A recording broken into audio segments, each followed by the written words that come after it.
Hello and welcome to this week's ShovelAudio program. I'm Dominic Adam Hart and I'm here with Jim Minker. Well, hey! This is the first time we've ever done a video of the ShovelAudio, and we're just sort of trying something new. Jim happens to be here visiting me in Colorado from Florida. From Florida, wow. So here we are, first time together. Up until now it's been with Skype over the internet, where Adam sits comfortably in his place here, and I'm sitting comfortably at my home. But now here we are for the first time together. This is cool. So this is experimental. Maybe you'll see only bits and pieces of this. We don't know. It's this is kind of cool. Yeah, for sure. And we're just sort of throwing something together here. Did we miss a week last week? We did miss a week last week. So we wanted to make sure that we were up on things and getting something out there. So forgive us. We're just kind of doing a free for all here. So yeah. So anyhow, we've been talking about Hebrews for the last. It comes to be about what, 20 weeks now? Oh, it's been a long time going on here. Yeah. Yeah, and because we didn't really have time to prepare because of the visit and whatnot, we were kind of gonna go into some other things here. So we'll have to set the Hebrews, subject matter down to the side for just a brief time here. So Jim, do you want to get into what we were talking about earlier? Yeah, let's do that. We're going to go ahead and start here with just a little something I wrote this morning when I woke up. Just more of a statement form that we're going to toss back around some ideas on. So I just wrote down, it says, when approaching the invisible God from our heart, and some people might look at that as prayer or just thinking or something in their heart they're recognizing, we must not project the natural mind's desire to deserve compassion or comfort or love or forgiveness or wisdom from God. For that man, or that mind even, and its approach to God is going to not only not understand the things freely given to us by God, but cannot receive them at all. Right. So you often hear, for instance, you'll hear people saying, I just can't receive God's love. I just can't understand God's love. I don't understand. I don't receive it. Where is it? Where is it? It's out there somewhere. Or His care, or His understanding, or His wisdom. I don't get His wisdom. And you know what? The whole Christian mindset. When I say Christian, the religious Christian mindset, and I'm not meaning everybody. I'm not meaning all teachers or all pastors, but the general idea is that we need more instruction. Mm-hmm. If we can just get biblical teaching down, some doctrinal points down, usually many churches will send new believers to the new believers class, mm-hmm. because they need to train them up on the basic principles of Christianity. You know, the foundational doctrine, so that they can get it down. And in order to be brought into the church, then they get forward and they do their confessional, to where they make a statement. Mm-hmm. They agree. They don't actually make their statement. It's usually, do you agree with the teachings of the church, or the doctrinal statement? Or they'll name each one, 5 of them, or 2 of them, or whatever it is, and the person will say yes. And so it's that instruction, and so therefore that's supposed to give us this insight into the things of God, and we've pretty much set that as a basis to how we're going to think about what is Christian, what is of God, what are these thoughts of God that I can dig into. Mm-hmm. So it's this idea of, if I can learn it up here, if I can get it down, then I understand God more. And what you're saying here is, it's a little bit different than that. It's like a night and day. You don't learn it by... So it would be fair to say that our immediate surroundings are teaching us to sort of set our default into default mode in accessing God according to this sort of elementary way of going about it. Yeah. It's like, hey, you can't just jump into algebra on your first day of arithmetic. Mm-hmm. You need to learn your 1, 2, 3s. Right, and you that's what they would say. Right. Yeah, and so therefore, we understand that concept that we're supposed to learn the basics of Christianity, the basics of God. We take those little baby steps before we can get into the deeper stuff of God. Right. And so therefore we think that way. And so all the basic question you're asking about is understanding God. As long as we have that in us, we are going to be thinking that, well, I'm not qualified for this. I can't understand this. Not until I get to, point This level. D, Right, E, yeah. F.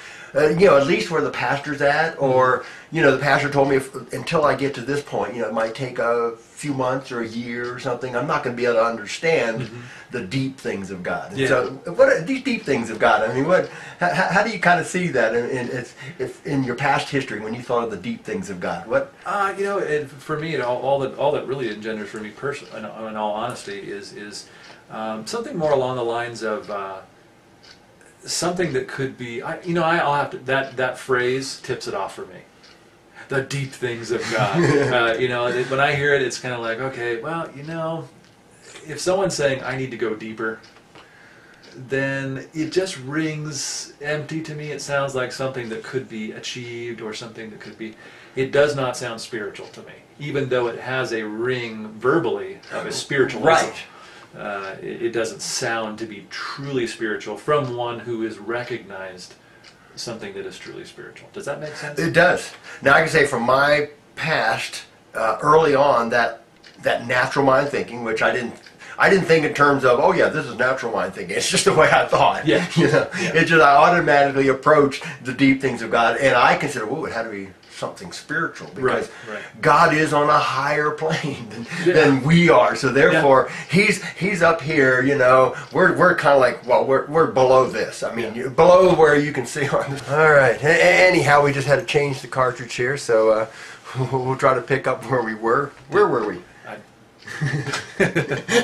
Can we remember? What was I going on about? About being in Bible college? But I think I got beyond that. But the whole premise of the feeling, the joy, the joy, yes, the whole emotional thing. And I'll be honest, when I got into Bible college, I got to the point of disengaging so much of my emotional, because I knew I wasn't supposed to be emotional. I was, and let's face it, I was dealing with my own personal stuff, and we want to attribute it all to the doctrinal stuff, and I was really heavily engaged in the evangelism, witnessing to others, and because that's the only reason I was supposed to have signed up for my Bible college, they said right in the beginning, is if I wanted to be a soul winner, and so here I'm going back and forth between what I was doing now, getting into the youth group that I was getting into there, and then my buddies from the other church, the other youth group, and they didn't like the fact that I took off to go down to the Bible college anyhow. It was like an insult to them.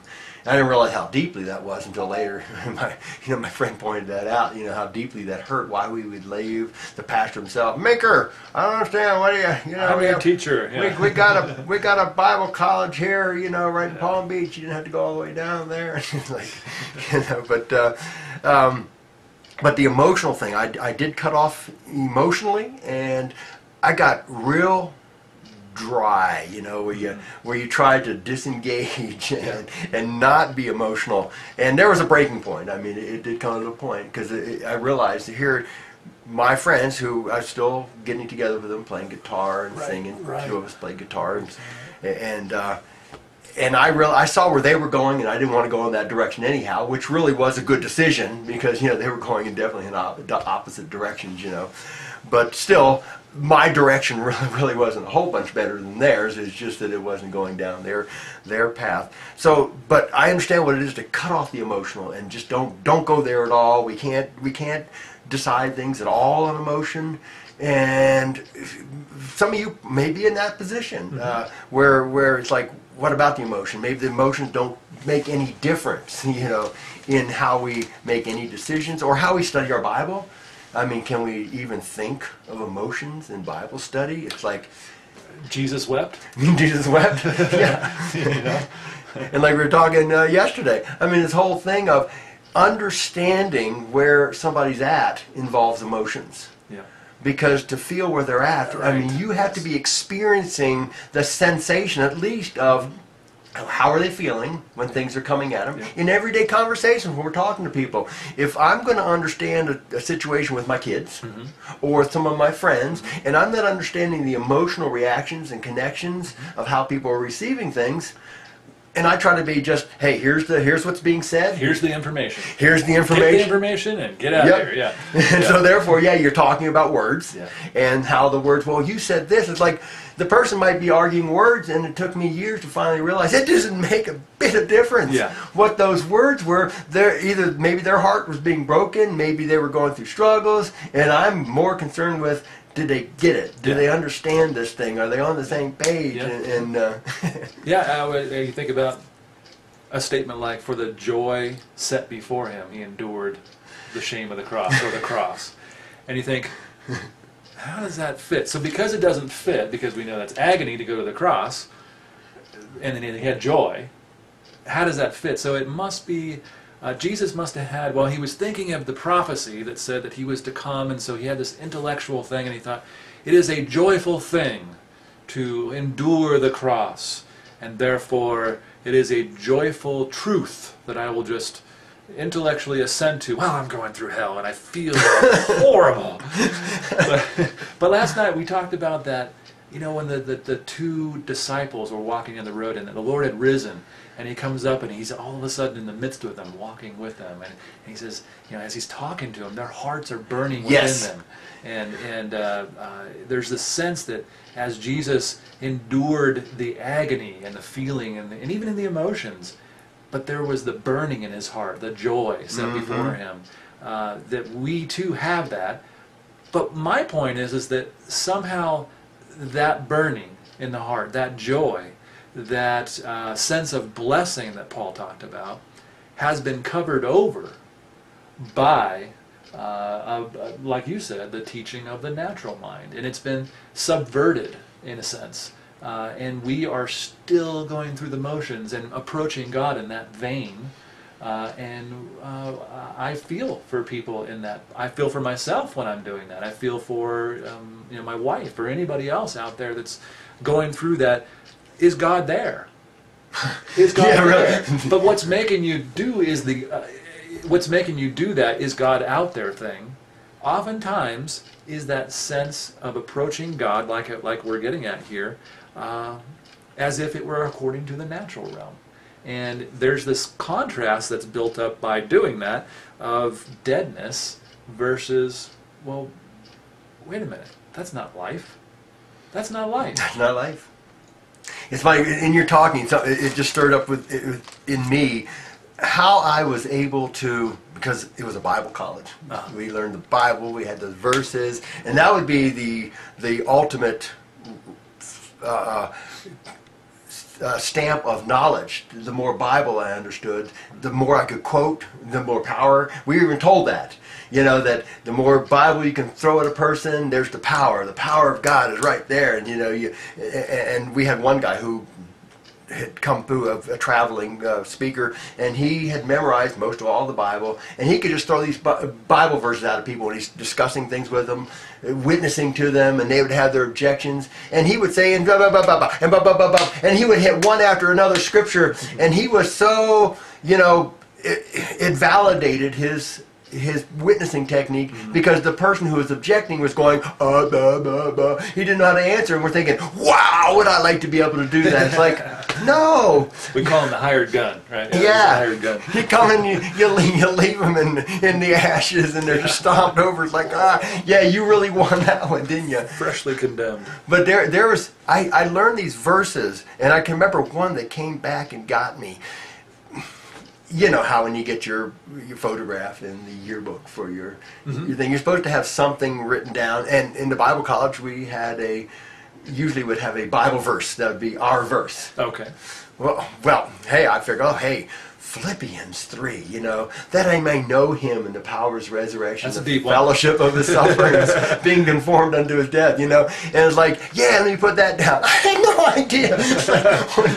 Careful what you ask for, right? Yeah. And the truth, it wasn't that I had no idea. I was being brought through it. I didn't realize I was being brought through it, that I was being made to know these things, and I just thought it was like, hey, this is a cool idea, it sounds really super spiritual. I mean, you can't get much deeper than that I may know him and the power of his resurrection. That guy is spiritual. Fellowship of his sufferings. And you brought the verse, I guess, because you said that. The joy that was set before him, the fellowship of his sufferings, to be able to sense that in a very real way goes beyond this emotion-led mind of the spirit, of the emotion-led mind of the flesh. Important distinction, and we talked a lot about that last night, about how there is this sowing to the flesh. There is this thing that we are often taught or led to think that it is that realm of sowing to the mind of the flesh, and it's very difficult to explain, but it's something that we all go through where it's like, you're in a position where you're being told basically that if I think on the sufferings of Christ, if I put on the what do they do with the ashes and what I need to Okay, yeah, okay. yeah. The sorrowful face, and if I feel all that, if I direct my attention to all that, then I'm experiencing the. And I remember doing that. It's just a fabrication, and it is a deterrent from the joy that's been set before you. It really is. It just becomes a replacement for the reality.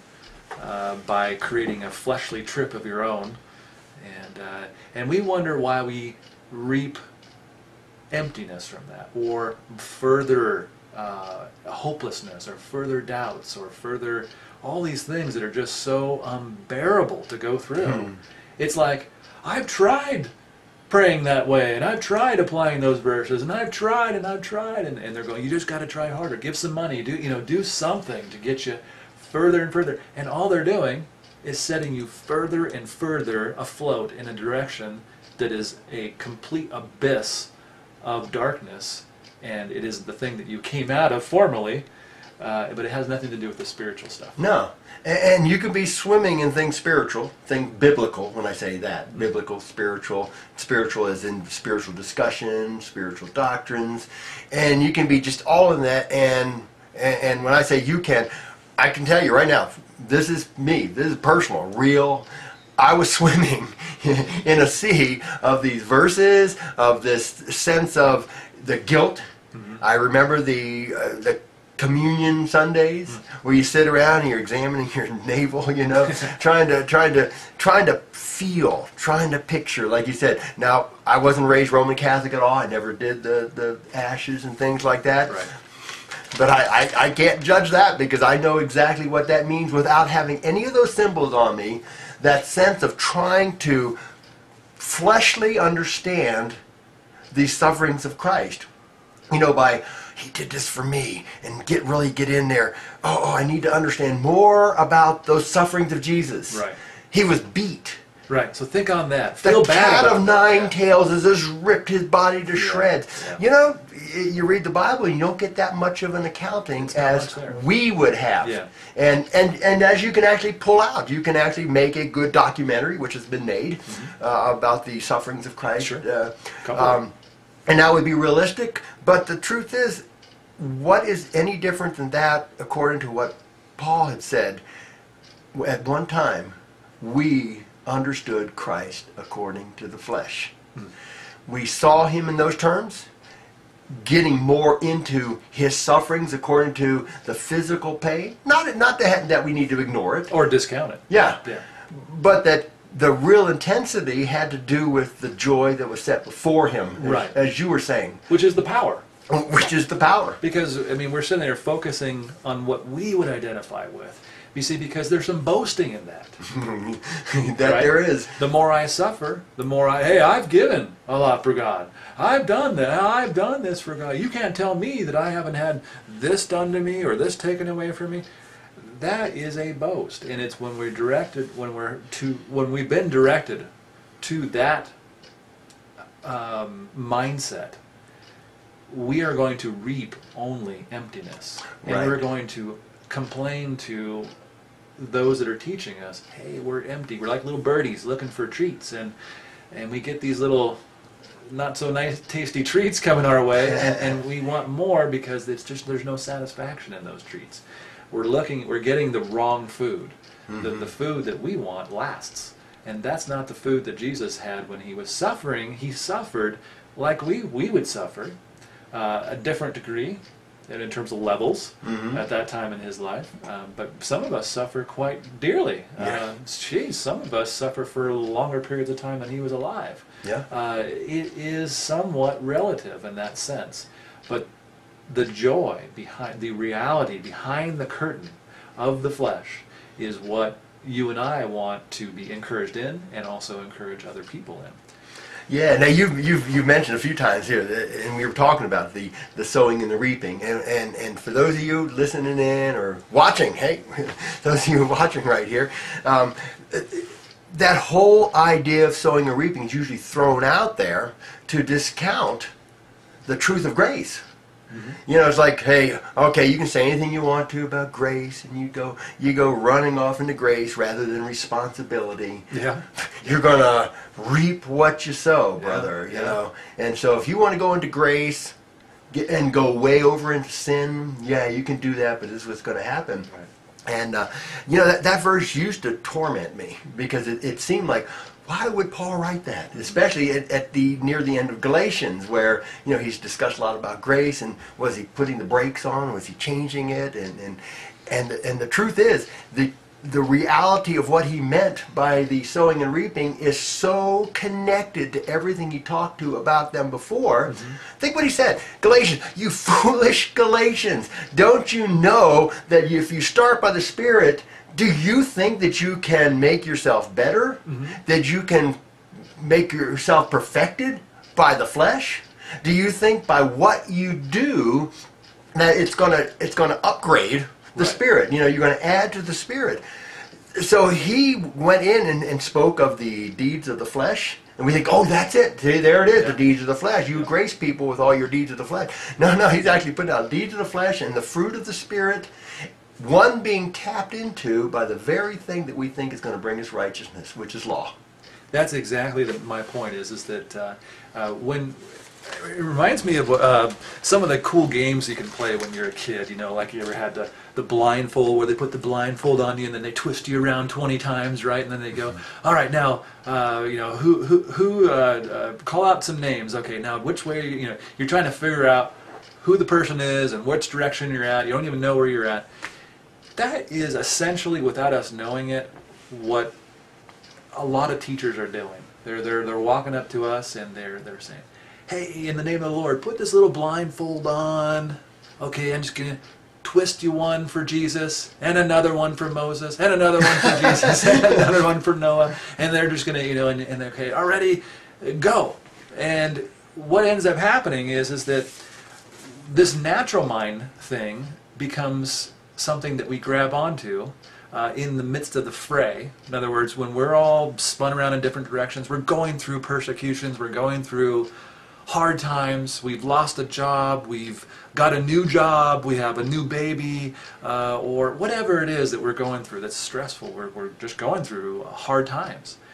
It's at those moments that we're often looking for answers, and we'll go to another man, and another man will tell us, here, put this blindfold on and try to figure yourself out of a hat. The thing is that what ends up happening, like you're saying in Galatians, is that we get spun into that natural thinking again. We start approaching our God under the basis of things like deserving things. Right. Not just out of a sense of pride, but do I deserve things? Am I worthy? If you're thinking in terms of deserving things from God, you're not going to receive anything from God. Meaning, that mind doesn't get it. No, that mind doesn't get it. It doesn't receive from God, as James had said. Yeah. It will. Don't let it fool you into thinking that you're going to receive anything from God in that mind. Right. That mind has been crucified with Christ. And as Paul said right there, don't be deceived. God is not mocked. From the very beginning, take it all the way back to Genesis.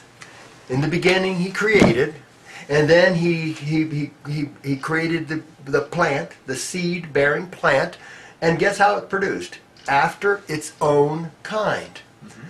This isn't just a, let's just do some spiritual kind of like backlash, into these books back and forth. No, this is the very basis of the reality of the nature. That which comes from a source will produce after its own kind. The flesh can only produce more flesh. And see, we're thinking, flesh, those are the bad guys, that's pre-Christ, right. You fornicators, you thieves, all these things, and you can use those verses back and forth to say, see, the fruit of the works of the flesh are all those things.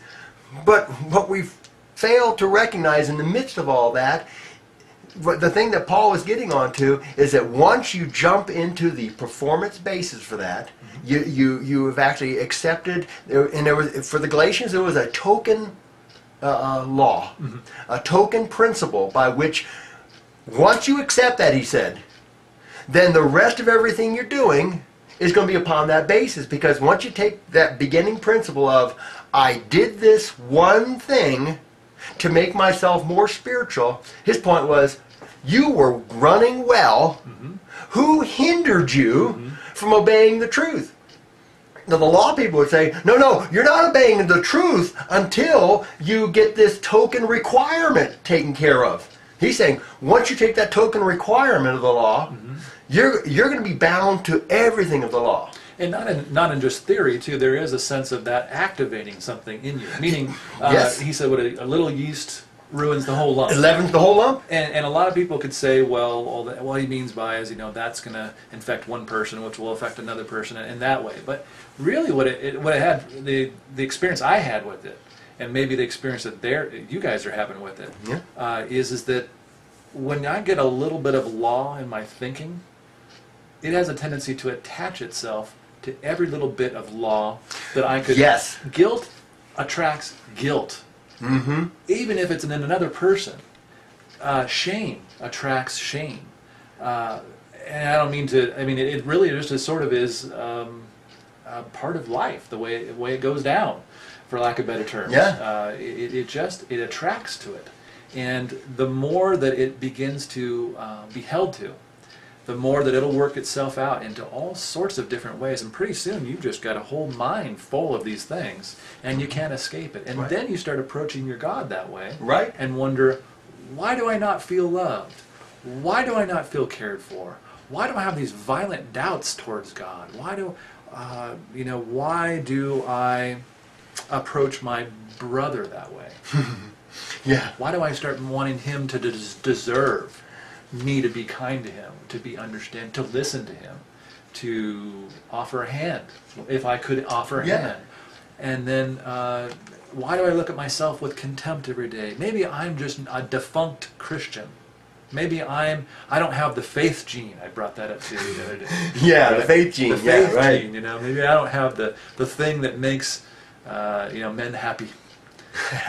So all that to say is that the way I look at that, from what you're saying, is that sowing and reaping has everything to do with sowing to that mind that is worthy of death, that was crucified, but is no longer me. I'm putting all my attention and focus in that, which is all about rules and laws and keeping it under control, because it needs to be controlled in order to have some sort of sense of sanity. Otherwise it'll do some violent things or some terrible things. But it's all a distraction from who I really am. It is. And in that thinking, that whole idea of you start out with that one requirement. You think it's just that one thing. That's all they're asking. Let me become a Jew by circumcision. In our Christian church, it won't be that. If you're in America, you've already been circumcised if you're a guy. That's just the way it is. You had nothing to do with it. In the hospital, you got circumcised. It had nothing to do with religion or becoming a Jew or anything like that. Unless you're, of course, you're Jew and they do it. They have their own ritual. But we think, oh, that has nothing to do with us. But in the Christian church, it could be numerous things. It could be that one thing you're hesitating on baptism. I'm told, unless I'm baptized, there's some question as to my eternal destiny. There's question as to, and it might not be eternal destiny. It might be your closeness to God. There's that one thing right now that for you, there's probably that one thing that's facing you that you're told if you don't do this one thing, you're hindering your relationship with God. That was the question posed to the Galatians. Hey, I can do this one thing. Hey, and if that'll make the Jews happy here, and hey, maybe I'll get some benefit between me and God, because after all, it came out of Jews. That the Christ came out of the Jews, and so therefore Jesus was a Jew. There was that little more connection. Yeah. In the modern day, we're going to the Christian church. Well, it's the Christian church. There's the font of wisdom. That's where the knowledge is, and it might be your particular denomination. It's all good over there. Yeah. Unless you join, and your question of if I'm not joining, I'm not having fellowship like I should be. Like I should be. And hey, I ended up going to this particular denomination when my girls were grown because they found a youth group they went to, and it's like, okay, I can tolerate that for a little while because my girls were getting encouraged by it. It's like, you have to do a lot of things for your kids. just because this is what's going on. I'm there with them, because I want to be a support to them. But all of a sudden now I'm in there and I'm helping their Sunday school classes and playing the music for them and helping to lead. Now the question comes, hey Minker, maybe you could, we want to talk to you about joining the church. There's a position open here. You can be the junior high teacher. My daughter, who was in junior high at the time, she was so excited about the proposition that her dad, could come there and be the leader. And so it's like, I know this is not going to be good. This is going to end up pretty bad, But okay, let's just try it out. Maybe they'll let it smooth over and let me get in there. No, we had to have this whole doctrinal discussion, and they were checking me out. And on the one thing, it's like, okay, let me just put forth the thing I knew they're going to agree with first. So we can get established that, and then I know then the next question is going to be, and they're going, wow, they're listening to me, they're getting all blown away, blessed, wow, this is great. Maker, why aren't you a member of this church? But we're right with you. Flattery. Yeah. Well, what's your problem? Well, let me tell you here, and I just touched on the one thing, they had their one thing, which was a token requirement of the law. And I brought it out. Man, I tell you, all hell broke loose. And the writing was on the wall. I could see it in their faces. I could see the way they were saying things. Yeah, blah, blah, blah, blah. Let me hand you these things. The guy gave me a whole bunch of copies of this particular doctrinal thing from this famous, author from years gone by. And you can read this. I'll take it. But I'm already telling you, I know where it's all at. And it's like, I know that this has just been there, done that. It's already been cut off here. This is the end. It's not going anywhere else. But there is that token requirement that, for me, it was one thing, and it's like, I'm not buying that thing, You're right. Is it so bad to be circumcised, like the Galatians? Is it so bad to be circumcised? It's probably cleaner and healthier. I already came into this world being circumcised. Yeah, and there's nothing you can do about it. Yeah, but I have no problem with that. Yeah. But that wasn't the issue. Yeah. Presented to me by any Christian church. Right. It was, what other token requirement is there? And once you get that token requirement, I got this picture years ago. It's like grabbing a tiger by the tail. Paul said, once you take the one thing, you're obligated for it. Imagine grabbing a tiger, or just imagine grabbing your cat, your vicious cat, by the tail, or some feral cat that's in the looks neighborhood. Innocent enough. I mean, a nice soft tail. Once you grab the tiger by the tail, you have to do one thing. Yeah. You have to keep it off balance. You grab that thing and you're going to be swinging around, spinning that thing around, because as soon as you let go, you're done. Claws, hairs, eyeballs, all kinds of things. By the way, don't try this at home, guys. We're professionals. But if you grab a tiger by the tail and now you've got to deal with the thing, you got to keep swinging it. Yeah. What happens to your brother? You're yielding the sword all of a sudden. Yeah. The claws are at everybody else around you. Yeah. And see, we don't think in terms of this. We think, in other words, we're pushing that out on everybody else too. Yes. And it could be missions. Let's get creative Okay, here. yeah. It could be missions. It could be fasting. It could be Tithing, baptism. It could be anything that appeals to men Mm-hmm. and women. I can do that. I can do that. One requirement, Yep. whatever it is. But see, the problem, like you said, is it doesn't stop there. No. You get you get the requirement mentality, and it leaks over into things like, well, do I deserve God? Mm-hmm. I mean, I'm paying for Him. In the world, you pay for something, you get it, but I don't believe that God's going to reciprocate that in reality. Right. And so all of a sudden, I don't have God. And then the doubt cycle starts. Right. So what do you have to say about those things?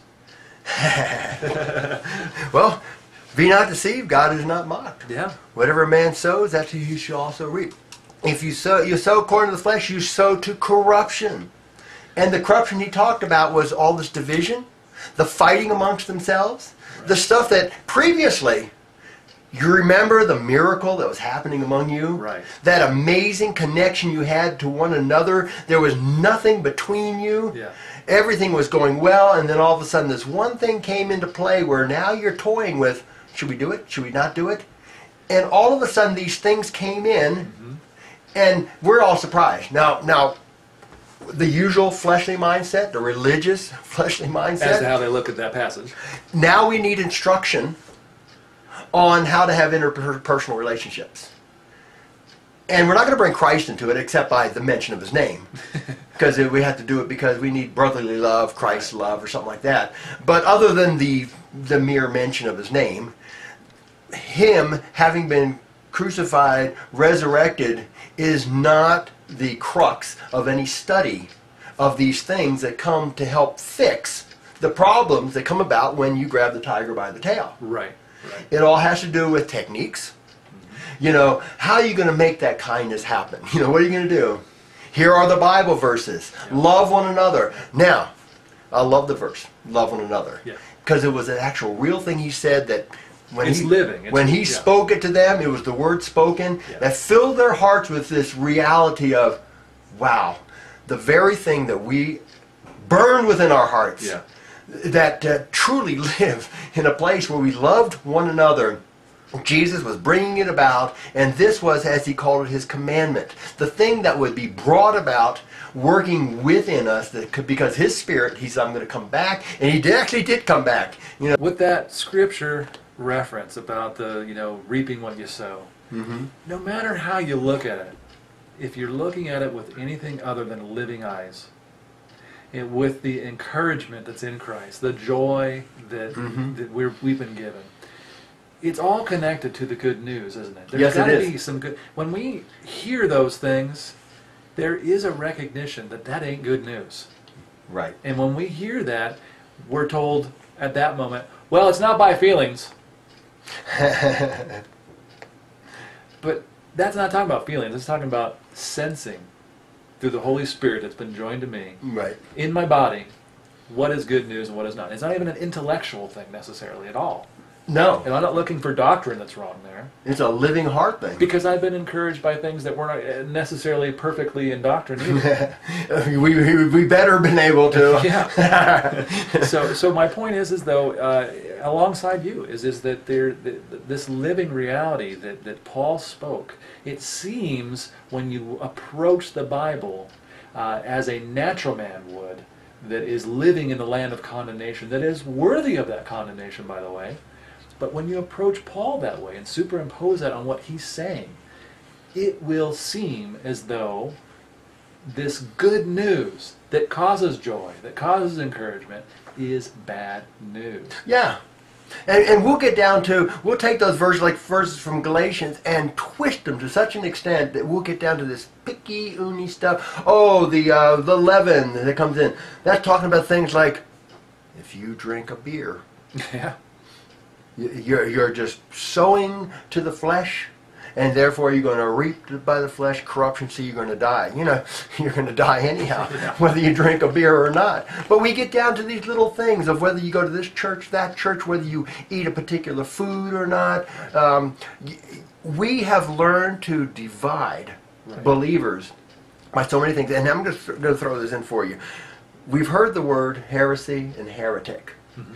And we've learned it from the religious mind because it's, there's certain doctrines that get twisted or perverted, so therefore the ones who determine who's a heretic, they're out there and they got their book and they're going, okay, here's this scripture, here's this doctrine. See, did you hear what he said? He's off on this point right here. Yes. And they will scrutinize your words. I know I used to scrutinize words. My brother would ask me, hey, is this church any good? Well, look right here. And I'd go into their doctrinal statement and try to figure them out. Look what they said right here. See, they are wrong. That's heresy. You know what heretic means? Heresy. It comes from the word meaning schism, division. The one who was the heretic was a divisional person. Go back into the scriptures and you look at the people that Paul had a problem with, like in the Corinthians. Mm-hmm. They were divisional people. They divided. In Galatians, they were dividing them. They came in with the law, with this one particular thing, and that was the difference. Are you a spiritual Christian because you take the requirement, or are you not a spiritual Christian? But see, that comes natural for human beings. That is natural. We keep thinking that it's some super dynamic that was happening in those days. It's not. We learned, you did that when you were growing up. I did the same thing to my brother, my cousins, my friends. Oh, he found a way to exclude them, didn't we? It is natural for that mind that needs condemnation. That needs it. Yes. Okay.